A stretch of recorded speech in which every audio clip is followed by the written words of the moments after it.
తాకట్లో ఉన్న మీ బంగారాన్ని విడిపించి ఆ రోజు ఆన్లైన్ రేటుకి కొంటాం. Sharma gold company.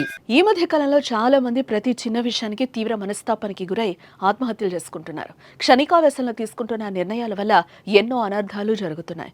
కుటుంబ కలహాలు, ఆర్థిక ఇబ్బందులు, వివాహేతర సంబంధాలు, ప్రేమ వ్యవహారాలు, ఇలా ఎన్నో కారణాల వల్ల సంచలన నిర్ణయాలు తీసుకుంటూ ప్రాణాల మీదకు తెచ్చుకుంటున్నారు.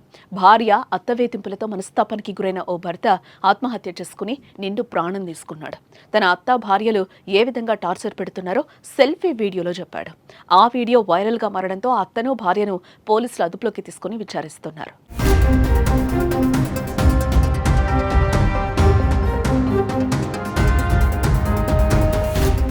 నెల్లూరు జిల్లా చేజర్ల మండలం కొట్టాలి గ్రామంలో భార్య అత్త వేధింపులతో మనస్తాపానికి గురైన ఓ వ్యక్తి ఆత్మహత్య చేసుకోవడం కలకలం సృష్టించింది. నెల్లూరు జిల్లా చేజర్ల మండలం కొట్టాలి గ్రామానికి చెందిన తేజేష్ కారు డ్రైవర్గా పనిచేస్తున్నాడు. గత ఏడాది కింద పొట్టేపాలెంకు చెందిన సరళ అనే యువతిని ప్రేమించి పెళ్లి చేసుకున్నాడు. పెళ్లైన కొంతకాలం భార్యాభర్తలు ఎంతో సంతోషంగా ఉన్నారు. అయితే సరళకి ఇది రెండో పెళ్లే. గతంలో పెళ్లైన కొంతకాలానికే భర్తతో విడిపోయింది. మొదటి నుంచి సరళకు లగ్జరీ జీవితం అంటే చాలా ఇష్టం. ఈ విషయంలోనే భార్యాభర్తల మధ్య గొడవలు మొదలయ్యాయి. తాను ఓ సాధారణ క్యాబ్ డ్రైవర్ అని, విలాసవంతమైన జీవితం గడపడం కష్టమని సరళతో చెప్పేవాడు తేజేష్. ఇటీవల దంపతుల విషయంలో సరళ అత్త జోక్యం చేసుకుంది. తన కూతురు కోరిక తీర్చలేని నువ్వు ఏం మగాడివి, అంత మాత్రాన పెళ్లెందుకు చేసుకున్నావంటూ తేజేష్ ని అవమానించింది.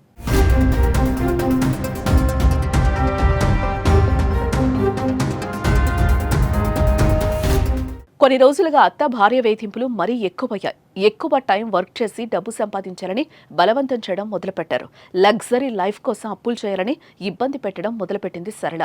దీంతో అత్త భార్య టార్చర్ భరించలేక ఇక జీవించడం కష్టమని భావించాడు తేజేష్. నేను ఒక సామాన్య కారు డ్రైవర్ని, నాకున్నంతలో కుటుంబాన్ని బాగానే పోషించుకుంటున్నా, కానీ నా భార్య అత్త నాకు సంపాదన లేదని, పోషించలేని వాడికి పెళ్లెందుకని తరచూ వేధిస్తున్నారని, తన మరణానికి వారే కారణమంటూ వివరిస్తూ పుట్టుపల్లి సమీపంలో గడ్డి మందు తాగినట్లు సెల్ఫీ వీడియో తీసి కుటుంబ సభ్యులు, మిత్రులకు పంపించాడు.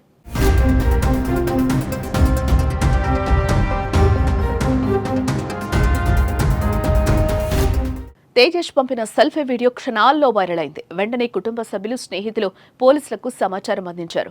రంగంలోకి దిగిన పోలీసులు తేజేష్ కోసం పరిసరాల్లో వెతకగా అపస్మారక స్థితిలో ఉన్న స్థితిలో దొరికాడు. ఆత్మకూరు ఆసుపత్రికి తరలించి ప్రాథమిక చికిత్స అందించారు. అప్పటికే తేజేష్ పరిస్థితి విషమంగా మారి చనిపోయాడు. తేజేష్ సెల్ఫీ వీడియో ఆధారంగా అతడి అత్త భార్యను పోలీసులు అదుపులోకి తీసుకున్నారు. ఈ ఘటనపై కేసు నమోదు చేసుకుని దర్యాప్తు చేస్తున్నారు. పెద్దల సమక్షంలో వివాహ బంధంతో ఒకటైన దంపతులు కొద్ది రోజుల్లోనే విభేదాలు వచ్చి విడిపోతున్నారు. వివాహేతర సంబంధాలు, ఆర్థిక వ్యవహారాలే ఎక్కువ కారణమంటున్నారు పోలీసులు.